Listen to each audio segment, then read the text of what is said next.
تجارت میں انسان کو ناپ تول سے گزرنا پڑتا ہے، چنانچہ ناپ تول پورا کرنا اس کی شریعت میں سختی سے تاکید آئی ہے، اور ہمیں یہ بھی بتایا گیا ہے کہ ایک قوم کو اللہ نے ہلاک ہی اس وجہ سے کیا ہے کہ وہ ناپ تول میں کمی کرتی تھی۔ حضرت شعیب علیہ السلام کی قوم کا ذکر قرآن کریم میں موجود ہے۔ ان کے اندر یہی مرض پایا جاتا تھا کہ جب حق لیتے تھے تو پورا لیتے تھے، اور جب کسی کو دینا ہوتا تھا تو کم کر کے دیتے تھے۔ تو اللہ تبارک و تعالی نے اس جرم کی پاداش میں ان پر عذاب نازل کیا۔ یہودیوں کا یہ طریقہ کار تھا۔ مدینہ منورہ میں یہودیوں کے بازار تھے، بنو قینقاع یہودیوں کا قبیلہ تھا، ان کا اپنا بازار تھا۔ انہوں نے دو پیمانے رکھے ہوتے تھے، ایک لینے کا اور ایک دینے کا۔ جب کسی سے کوئی چیز لیتے تھے اس کا پیمانہ اور تھا، زیادہ کر کے لیتے تھے، اور جب کسی کو کوئی چیز دینی ہوتی تھی اس کا پیمانہ اور تھا، کم کر کے دیتے تھے۔ دوسرے کا حق کم کر کے دینا، اپنا حق پورا بلکہ اضافی لینا، یہ یہود کا طریقہ کار تھا۔ مسلمانوں کو اس طرز عمل سے سختی سے روکا گیا ہے۔ نبی کریم صلی اللہ علیہ وسلم ایک مرتبہ تاجروں کے پاس تشریف لے گئے اور آپ نے فرمایا، اے تاجروں کی قوم، یا معاشر التجار، اے تاجروں، اللہ نے دو ایسی چیزوں کا تمہیں ذمہ دار بنایا ہے جن کی وجہ سے گزشتہ قومیں ہلاکت سے دوچار ہوئی ہیں، اور وہ ہے ناپ تول، یعنی کیل اور وزن۔ کیل کا مطلب ہوتا ہے جیسے برتن میں آپ کوئی چیز ناپ کر دیتے ہیں، جیسے دودھ ہے ناپ کر دیا جاتا ہے، یا کوئی اور چیز ہوگی جن کے لیے خاص برتن بنے ہوتے ہیں، تو اس کو عربی میں کیل کہا جاتا ہے، ناپنا۔ اور وزن کا مطلب جیسے باٹ ہوتے ہیں یا مختلف چیزیں ہیں جن کو باقاعدہ وزن کر کے تول کر دیا جاتا ہے۔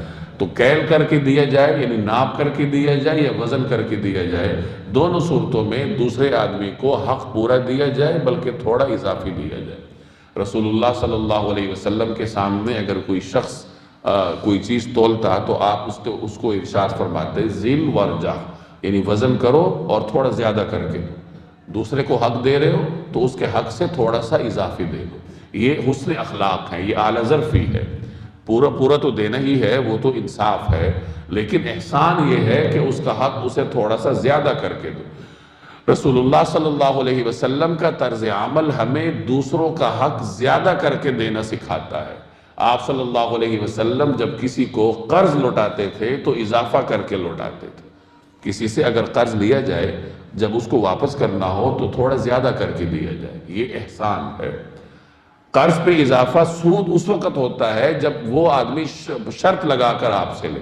قرض دینے والا اگر شرط لگائے کہ میں 10 روپے دے رہا ہوں 12 لوں گا تو یہ سود ہوگا، لیکن اگر وہ شرط نہیں لگاتا، وہ بس قرض حسنہ آپ کو دیتا ہے اور آپ اس کو 10 کی جگہ 12 کر کے لوٹاتے ہیں، تو یہ حسن ادا ہے، یہ احسان ہے، اور یہی جناب رسول اللہ صلی اللہ علیہ وسلم کا اسوہ حسنہ ہے۔ اسی طریقے سے جب ناپ کر دینا ہو یا وزن کر کے دینا ہو تو تھوڑا سا اضافہ دینا، یعنی خلاصہ یہ ہے کہ کسی کو حق دینا ہو تو تھوڑا سا اضافہ کر کے دے دیا جائے۔ یہی جناب رسول اللہ صلی اللہ علیہ وسلم کی تعلیمات ہیں، اور یہاں اس آیت میں یہی اصول سکھایا گیا۔ ظاہر ہے کہ اس اصول کے بغیر معاشرہ چلتا نہیں ہے۔ آج ہمارے ہاں تاجروں کی صورتحال آپ مجھ سے بہتر جانتے ہیں کہ جھوٹ ہے، دھوکہ ہے، فریب ہے، ناپ تول میں کمی ہے، اس میں بڑے اور چھوٹے تاجر کی کوئی تمیز نہیں ہے۔ جو ایک ریڑھی والا ہے وہ بھی یہی کام کرتا ہے، بہت بڑا ارب پتی آدمی ہے وہ بھی یہی کام کرتا ہے، ہر ایک کا اپنا دائرہ کار ہے۔ پورا ایک بڑا ارب پتی آدمی ہے تو وہ لاکھوں کروڑوں ہڑپ کر جائے گا، دوسرے کا حق زیادہ مارے گا کیونکہ اس کا دائرہ وسیع ہے۔ ایک چھوٹا تاجر ہے، ریڑھی والا ہے، تو وہ یہی کر سکتا ہے کہ 2-4 پیسے آپ سے زیادہ نکلوا لیں۔ تو یہی لوگوں کی عام طور پر کوشش ہوتی ہے کہ دوسرے سے حق زیادہ لیا جائے اور دیا کم جائے، اور جیسے میں نے عرض کیا کہ اسی طرز عمل کی وجہ سے اللہ تبارک و تعالی نے ایک پوری قوم کو تباہ کیا۔